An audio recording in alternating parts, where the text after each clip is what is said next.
Hey everyone, welcome back to Chat Cemetery. Today I am joined by Becky Rice in my living room to talk about the Boogeyman. Woo-woo. To be clear, we're talking about the Boogeyman that just came out, not the one I've already talked about. Oh, am I supposed to be talking about the movie? I thought I was supposed to be talking about the short story that I definitely have not read. Technically, I've talked about the Boogeyman 3 times on this podcast now. What was the other one? There's a Boogeyman short from 1982. Oh. It's on VHS at Scarecrow if you ever want to watch it. On VHS? Yeah. I should buy a VCR. I'm going to buy you a VCR, and then I'm going to consider it a donation to... No, this isn't a nonprofit. Okay, you should buy a VCR, and then you should write it off on your taxes, and then I can come over and watch videotapes. Uh-huh. I think that's a good plan.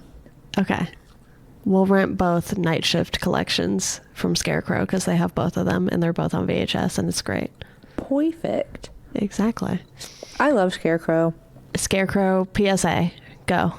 It's so good. It's so good. If you're listening to this and you don't know about Scarecrow Video, just for the unaffiliated, Deanna and I both live in Seattle, Washington, and Scarecrow Video is a very large video rental place, and they have literally everything. I have only had maybe 2 occasions ever where something I was looking for was not at Scarecrow. One of them is something that I later found out never had a physical release, which would explain why they didn't have it. And I don't remember what the other one was, but in all honesty, it probably fell into the same category. But yeah, they ship things if you're renting them. So even if you're in Omaha, Nebraska, you can go online and check it out and rent some films. They also sell stuff there. And if you're ever visiting Seattle, come through. Go visit Scarecrow Video. I wish I was making money for this. I just like movies. That's why I let you do it. That's why you let me do what? The podcast? The Scarecrow PSA. Oh. Yeah, but that makes it sound like we planned it and we didn't. We didn't. But you're better at these things than I am, so I let you do it. Speaking of movies, what did you do today, Deanna? We went to see the Boogeyman. Oh, we did. We did. Hopefully other people have had a chance to go see the Boogeyman too. Yeah. At the time of this recording, Boogeyman has not come out for most people. But I'm assuming that this episode is going to come out after the film. That is correct. Okay. I don't even know what day this film comes out, and I don't know. On Friday. This Friday? Yeah. And this podcast episode will drop on a... This will be out the week following the release of the movie. Okay, so we're going to give people some time to... A little bit of time. have maybe seen it, but maybe not too much. Yeah, let's do a little spoiler-free conversation first. Yeah, let's. I know how to do that. That's debatable. But we'll try. I will try. So, The Boogeyman is a 2023 film from director... Rob Savage. Who I have never seen anything from. To be fair, I have said that before on this podcast. Like, I have on this podcast said, I've never seen anything from that director. And then Deanna has then rattled off like 6 things from that director that I've seen. But this one, I really think that, like, I don't know who this is. Have you not seen Host? No. Then I don't think you've seen anything from this director. I have seen Host, which was the, like, pandemic kind of Zoom horror movie. Oh, the seance during Zoom. Yeah, the seance over Zoom during the lockdown. It was like the premise of that movie. Yeah, I do know what you're talking about. I have not seen it, and I did not realize that that was him. When you said Host, I was thinking of The Host, like the Bong Joon-ho movie, which I have seen. But we're not here to talk about Bong Joon-ho. No, that's a conversation for a different day. That's probably not going to be on this podcast. Yeah, give me the Bong Joon-ho directed Stephen King movie. I might have better feelings about it than I have about any other piece of Stephen King films that I have ever talked about on this podcast. You've had a rough go of it. Yeah. Yeah. And we'll dive into that a little bit more. But yeah, movie came out this year based on a short story by Stephen King. I don't know where that originally came out, but I do know that you can find it in Night Shift. I believe it was a Cavalier story. Okay. But I am correct, right? Like it is in Yes. Night Shift. It's a pretty short one too, right? Like it's like a 12-page story. It's pretty It's short. like less than 20 pages for sure. Yeah.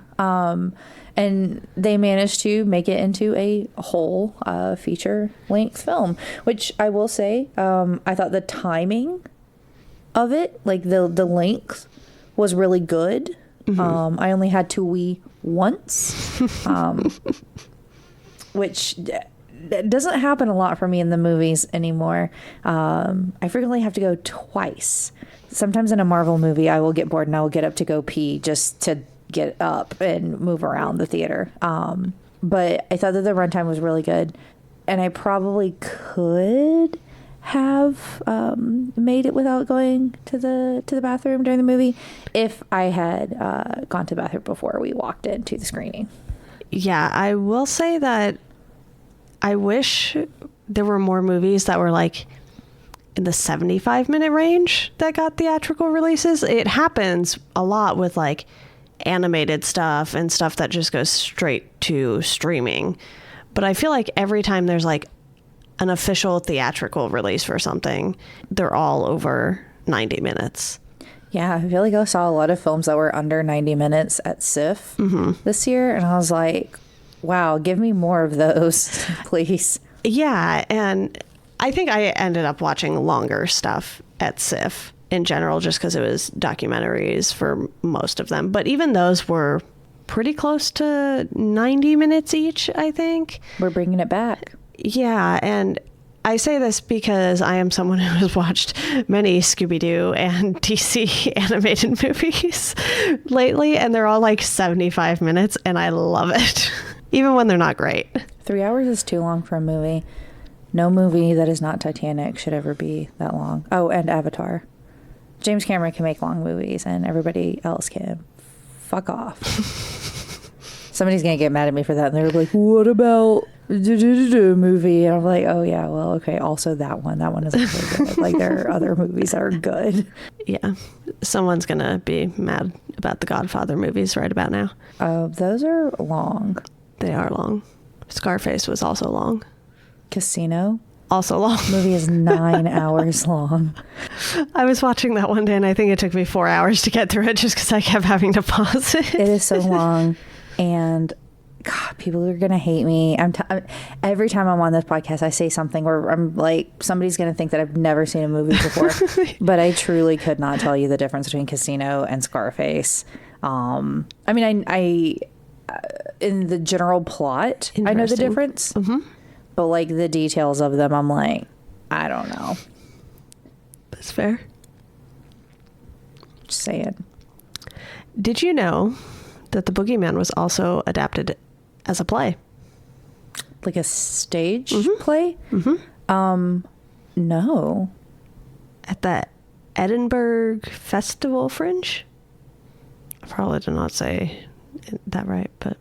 I would watch that. Was it shorter than this film? It's a full-length theatrical play. I don't know what that means. Huh. Fascinating. I'd be really interested to see like how they did that, and I would hope that they would actually like cut all of the lights, like including like the house lights during parts of the film. I think that could be really fun. It's directed by some television actor named David Oakes, apparently. Never heard of him. Bring him on the pod. I'll try. Okay. There was also another short in 2010 that I have not been able to find. Ooh. By an Irish filmmaker. Never heard of him. I guess I could give you his name, but you've probably still never heard of him. Oh, I've never heard of anybody from Ireland. Yeah, that's true. Not a single one. No, nobody. Gerard Lowe? I don't know if I'm pronouncing that right. It's Lough. Don't know how Irish works. All right. So, The Boogeyman. The runtime was really good. So, listeners, Deanna and I went to an advanced screening of The Boogeyman that we are very grateful to have had the opportunity to attend. And I was test driving cars and lost track of time.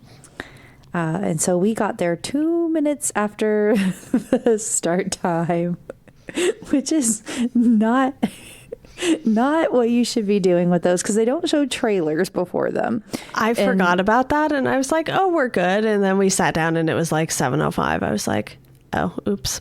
Oopsie daisy. But it was fine. And at one point during the film, I was starting to like see things in the shadows a little bit.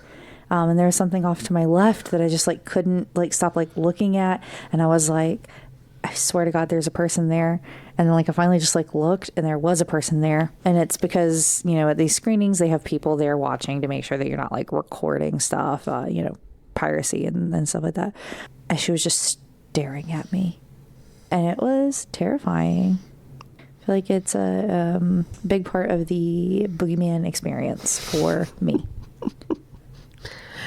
It was kind of creepy because it's like I could just see a shape of a person. I couldn't like see any details of this person. Yeah. It's just like two little eyeballs in the corner. And then when you see the movie, you'll be like, oh, okay, I understand why that's fucking creepy.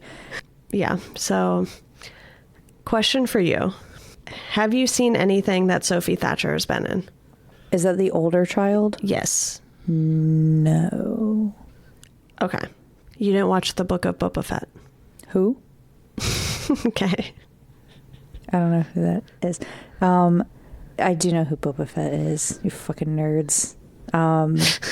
No, I did not watch that. I have abandoned ship on that whole thing. That is fair. I'm just going to make this quick connection for other people who also like Star Wars. So Sophie Thatcher was in the Book of Boba Fett, and the younger girl was in Obi-Wan Kenobi. And Bird Box. And Bird Box, which I have not seen. What? I haven't read the book. I also didn't watch the Obi-Wan show. So I have to read the Bird Box book before I can watch the movie. That's not true, but my brain has decided that, so that's how it is. I've only loved one man in my life, and it's Ewan McGregor. And I did not watch the Obi-Wan show because I think I don't like Star Wars anymore. Sophie Thatcher's also in Yellow Jackets if you ever get around to watching that. I hear good things. I watched season 1, and then we obviously know who Chris Messina is, right? Okay, so this is the third film of 2023 that I have seen with Chris Messina. Third. So this film, I think, is not as good as Air, but I liked it better than Dreamin' Wild, a movie that I fell asleep during. It's not often that you fall asleep during movies. Not in the theater, no. Like, I almost never fall asleep during a film in the theater. And I don't know if it was just like festival fatigue or if I was just trying to dream wild during the film. I don't know what it was, but I did fall asleep a little bit, and I didn't really like it. And some people liked it a lot, and some people didn't like it at all, and I thought that it was almost fine. Yeah. But yeah. You can forget about that one. Chris Messina was only in 2 movies this year. Yeah, I mean, I like to be historically accurate. But yeah, third film I've seen him in the year 2023. And it's interesting because in general, I feel like I'm very used to him playing this kind of like smarmy guy, very heavy, very much that way, and in Air, and so this is a very different performance from Chris Messina that we're seeing, right? Because he's this dad, and I don't think that this is really delving into spoiler territory because you learn this very early in the film, but his wife has died, and he is now raising his 2 children by himself, and watching him kind of like struggle to adapt, being a widower, being a single father. Very different, very different than watching him in Air. But he's also not really in it that much. Yeah. He's in maybe 10 minutes of the movie. It's really not a lot. I didn't time it. I probably should have. But I'm just making a guess. Yeah. But the movie really truly does center around the two girls, especially the older of the two. It's really her story. Yeah, and you also have David Dastmalchian. I hope I'm pronouncing that right. Who appears... freaks me out. He is very good at what he does, and what he does is freak me out. He is very good at it, and he's been in so many big things that you just wouldn't think about. But he's also just like in a bunch of horror stuff. Like, well, he was also in Bird Box. He does voice acting in Batman: The Long Halloween. He was in The Suicide Squad. He's in Ant-Man movies. He's in Oppenheimer. He's just all over the place. He's in a lot of stuff. Is he in the Barbie movie? Unfortunately not. Missed opportunity. Truly. But he plays the character of Lester Billings so well. We get a little more of him at the therapist's office, and it kind of goes a little more in depth with him, like explaining what happened to his children. I think that is there in the story, but for the purposes of this movie, maybe would not have been necessary, because then we're just kind of seeing the same thing happen to the girls. I think that we have moved into the spoiler zone. So if you are listening to this podcast and you are not having seen the film, weird way to say that, maybe turn around and hit pause and come back later when you've watched the film. Or maybe you want to know what happens so you can be less scared of it. Has Janice ever been on this podcast? No. Okay, so I don't think so. So our friend Janice will sometimes read the Wikipedia article of a movie that she thinks might be scary, so that she knows what's going to happen, so that she's less scared. And I think that that's beautiful. She also had to watch The Shining with all of the lights on, right? And the window, like the blinds had to be open, and we had to watch it before the sun went down, and all of the lights had to be turned on, even though the blinds were open and the bright ass sun was shining through the window. Speaking of The Shining, she is an incredible human being who does not want to be scared ever. We love the exact opposite of all of that. Truly the opposite is what's happening. Which I guess brings me to, I guess, a point about this movie. I genuinely was terrified multiple times. Yes. I screamed. You did. And then that startled me. What happened in the movie did not startle me, because I saw it coming. I mean, I did too, but it was still scary. But I was not expecting you to scream, and that startled me, and I just smacked you in the middle of the movie. See, you watch a lot of horror stuff with me, especially in the theater, and I very much I'll jump, or I'll go or ooh, this was loud, but this was ah, but at 10 times that volume. Genuinely as if something had actually jumped out at me in real life, the way that I would scream, which I was very surprised at. And it got me in that way twice. I think one of them was just much louder than the other. But that being said, it's hard to tell, because we've been having this conversation a lot recently, about sound and sound design in horror movies. And I think a lot of the conversation we've been having has been based around the fact that Evil Dead Rise does not fall prey to some of the cheap gimmicks with sound. It actually does an incredible job of not just having things balanced well, but not using sound as a cheap way to startle you. Whereas this film, I would say 80% of the scares are also accompanied by some loud noise. Yeah. And I I don't love that. We've definitely talked about how that's like one of my biggest pet peeves with horror movies. Yeah, just scare me.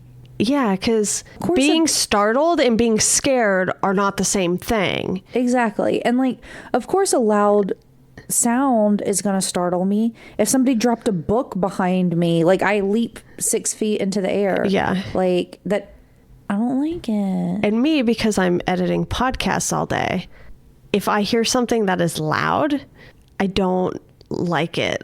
Like every once in a while, something will happen and like something will get like super loud in an episode or something. And I have literally thrown my headphones off of my head because it has been too loud. And I don't like that. It's not fun. Scary. Because also it hurts my ears. Yeah, I don't want to be in pain. I just want to be scared. Yeah. Speaking of scared, there were 2 women behind us who were just cackling, and one screamed pretty loud at one point, I think. Yeah. Like, and like every time something would happen that was potentially gonna be scary, they're like, nope, don't do it. And in some ways it was funny, and then in other ways I was just like, I cannot wait for them to stop. And they did not. They did not. But yeah, a lot of things that genuinely scared me, but also I think some of it was just simply sound startle. I am already naturally a little bit afraid of the dark. A little bit. I think I mentioned that earlier in this episode. So the premise in a lot of ways was just like a little scary. Like, you know, there's a lot of stuff that I wasn't expecting to happen necessarily. That just kind of made me sad. Like there's a girl in this movie that's just like a big old butthole to our main character. Oh, Blondie. Yeah. She was mean. Yep. I did not care for that. I did not like her in the slightest. The first scene she was in, I was like, oh, she's going to get slapped at some point during this movie. And then she does. I wanted to cheer. Same. It was just too much going on in that moment. But yeah, I'm glad that she got hers. Yeah. But yeah. I normally do not condone violence, but... No, but in that situation, when you're being terrible to someone who has just lost a parent, like it's awful. A slap in the face is kind of what you deserve. Yeah, it's not like she was in danger. No, but yeah. So, guy comes to the therapist's office unannounced with no appointment. He just shows up. I will say this is why I hate when therapists have their office at home because of this specific. Thing. I have never seen a therapist who has their office in their home. To be fair, I think it's only in movies. Yeah, I've truly never seen that. During the pandemic, like I would Zoom with my therapist and sometimes they were in their home, but I have never been to my therapist's home. Well, I don't know exactly where this takes place, but maybe it's like a smaller town kind of thing, if that makes sense. Aren't they all in the same place? Don't all of these stories take place in Derry? Every Stephen King book and story? No. No? The Shining takes place in Colorado. Children of the Corn takes place in Nebraska. Castle Rock is not in Derry. Okay, but I actually know where Castle Rock is. The children and Children of the Corn, their families migrated there from Derry. But it still doesn't take place in Derry. Okay.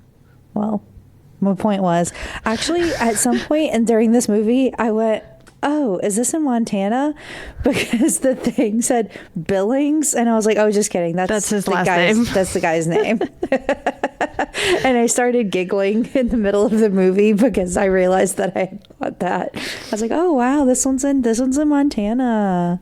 It's not. I don't think that this film has like a actual real setting. No. But he comes to the therapist's home just unannounced without an appointment. And he's like, I have to talk to somebody. And, you know, he kind of tells him like, hey, no, like it doesn't really work like that. And he's like, I don't know what I'm going to do if I don't talk to somebody. And so he's like, okay, like cool, let's chat. Like, what's going on with you? And then he kind of like, as he's telling this thing of like, oh, people think that I killed my kids and I didn't, something else got them and I can't really explain what it was. He also kind of like makes mention, you know, he's like, well, your wife died. Oh, well, you have children. And so like, he knows a lot about this guy. Like, he didn't just pick a random therapist. He very specifically like chose this guy. And so he goes and he, you know, calls the cops, and while he is calling the cops, the dude just wanders upstairs in his home and proceeds to hang himself on the door. And I remember just sitting there in the movie and being like, I'm sorry, why is this happening? Like, I get like he's like scared of this thing that's like looming there, like, you know, but like, I don't know, I just think that's really messed up to like go to a dude's house who's dealing with a lot of like trauma at the moment and like kill yourself in their home. But do you remember what Sadie said later? Oh yeah, actually I do, just kidding. She said it sounded like there was a fight because she kind of heard that's other true. voices. Yeah, so it was the boogeyman. That's right. He didn't kill himself. My bad. See, I genuinely had already forgotten. Okay, but why did he go upstairs? Like, why was he just wandering around inside their home? That's weird. I agree. I mean, there was definitely something off about him. And he brought the damn boogeyman into their home. That's messed up. He knew that they had children. Yep, I agree. Fuck this guy. Lester's an asshole. Like, I'm sorry all that bad shit happened to you, but look at what you just did. Rude. What did you think about the fact that the boogeyman kept alternating between Lester's house and their house? I didn't understand how that was possible.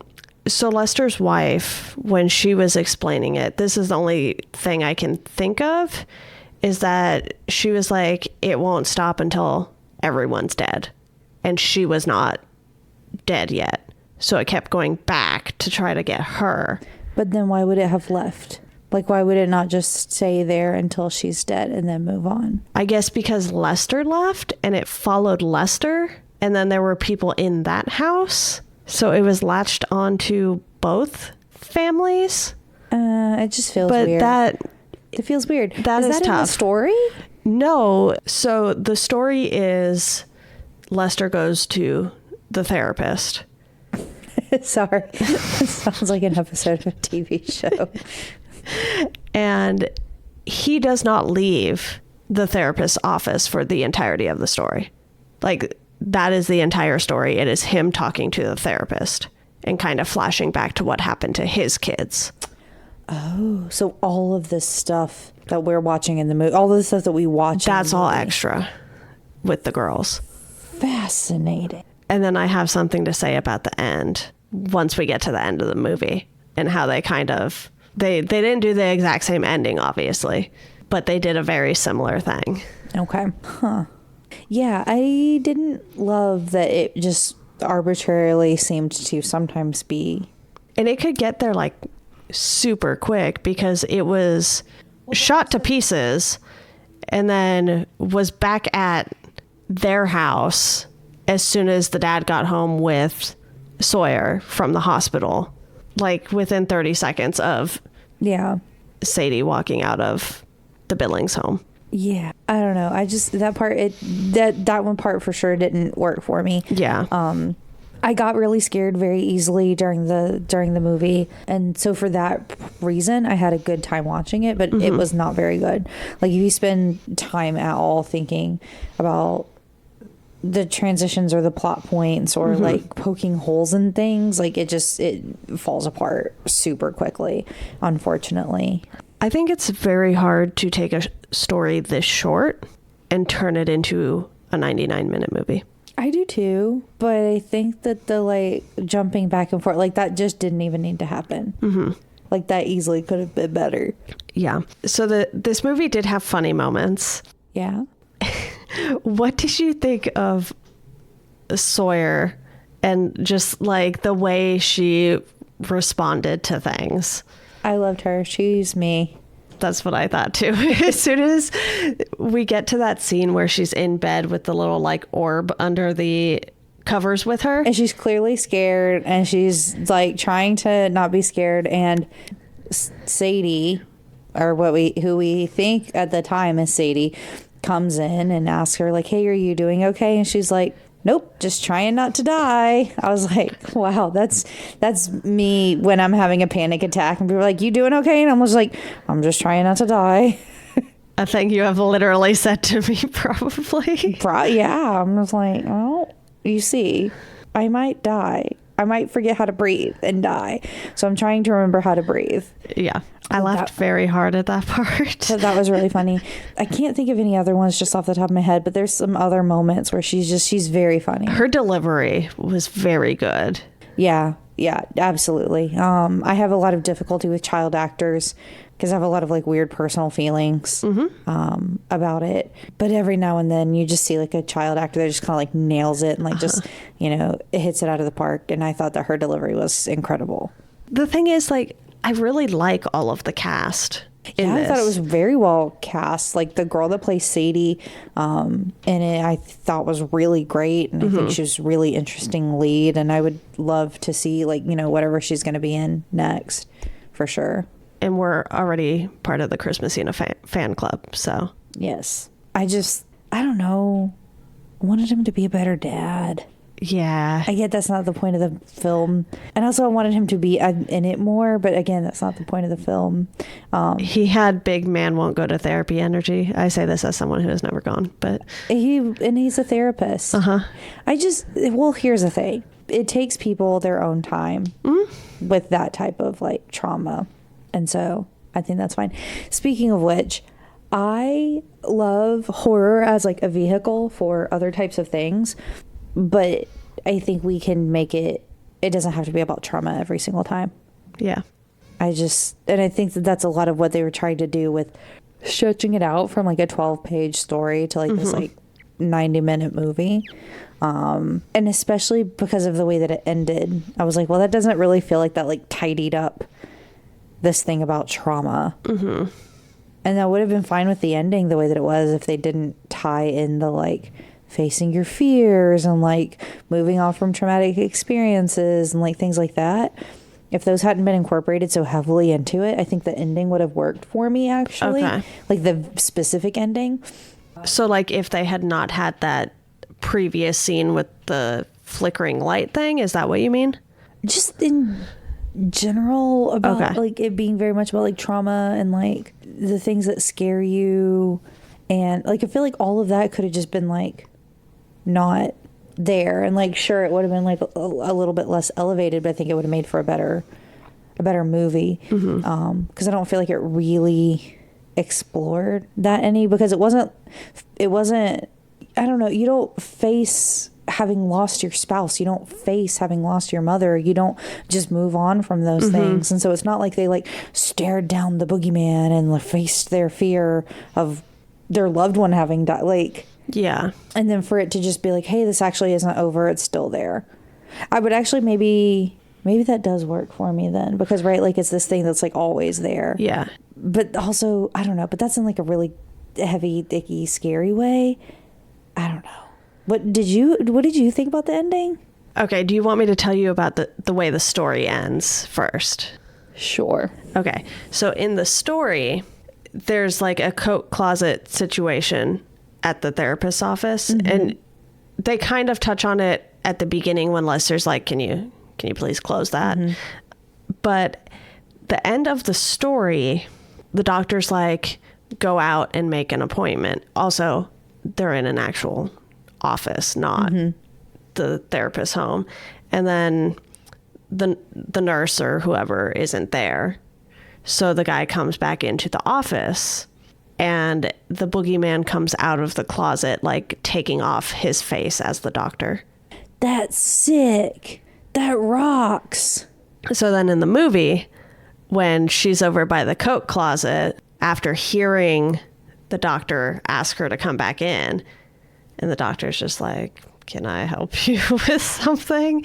I was like, oh man, I was really hoping the doctor was going to be in the closet. And like ripping her face out. That's a way better ending, I feel like.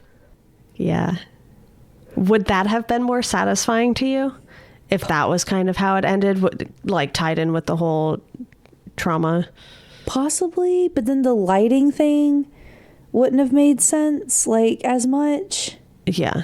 Because it's very heavy into like, nope, this can only exist in the dark. Mm-hmm. Which kind of isn't true, because there are definitely moments where there's like light where you see it moving. Mm-hmm.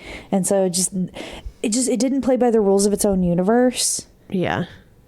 And I didn't like that. It didn't sit well with me, because it made it hard to follow like what the actual rule was, like what the actual thing was there.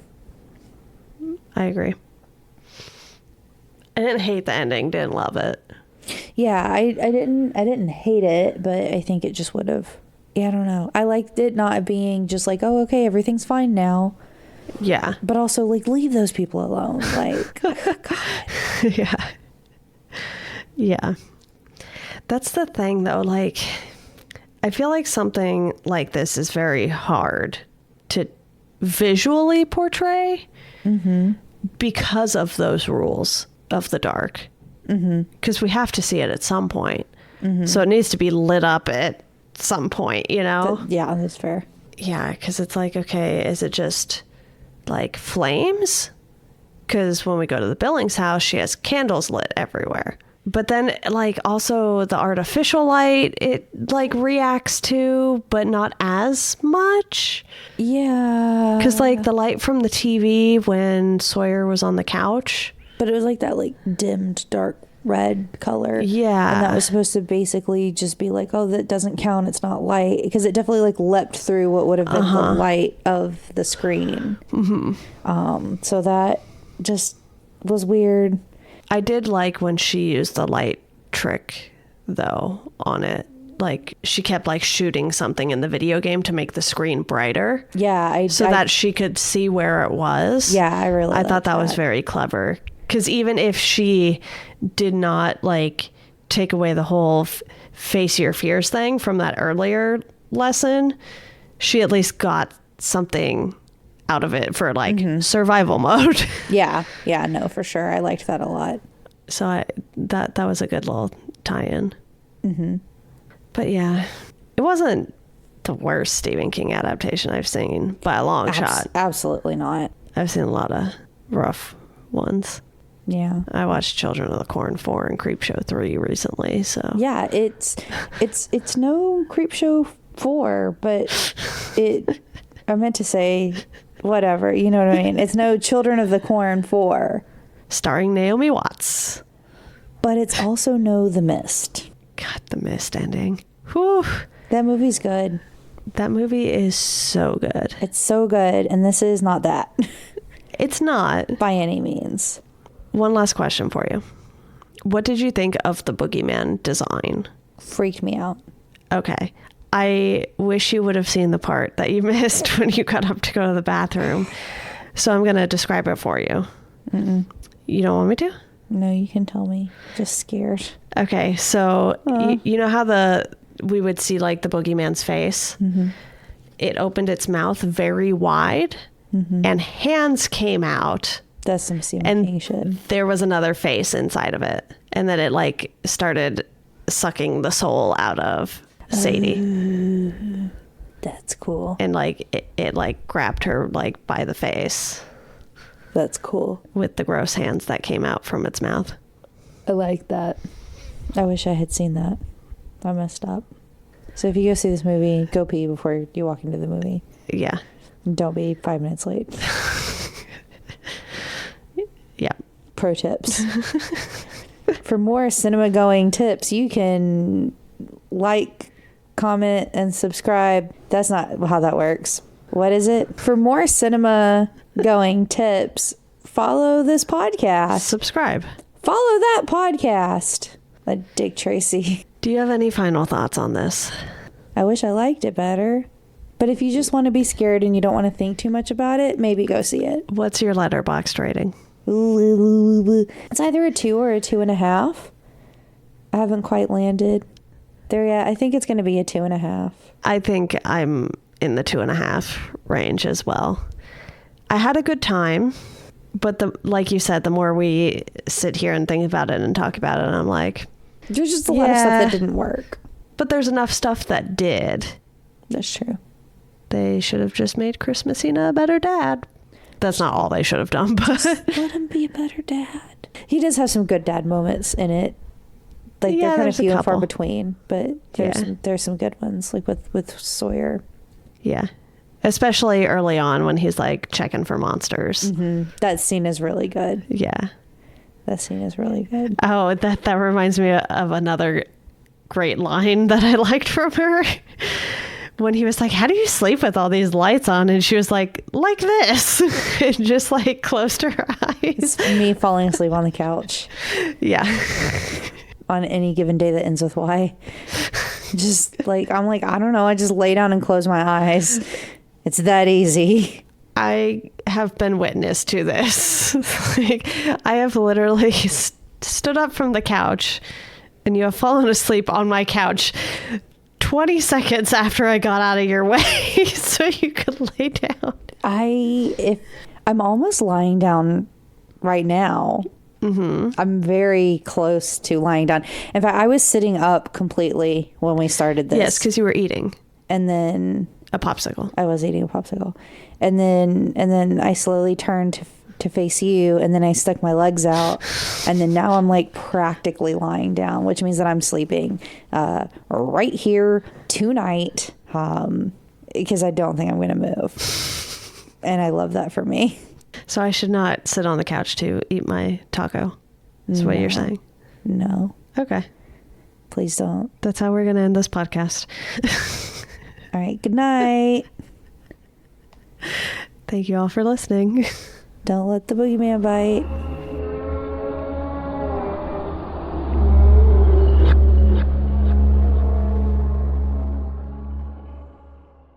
Hey, you fucking nerds. Welcome to Chat Cemetery.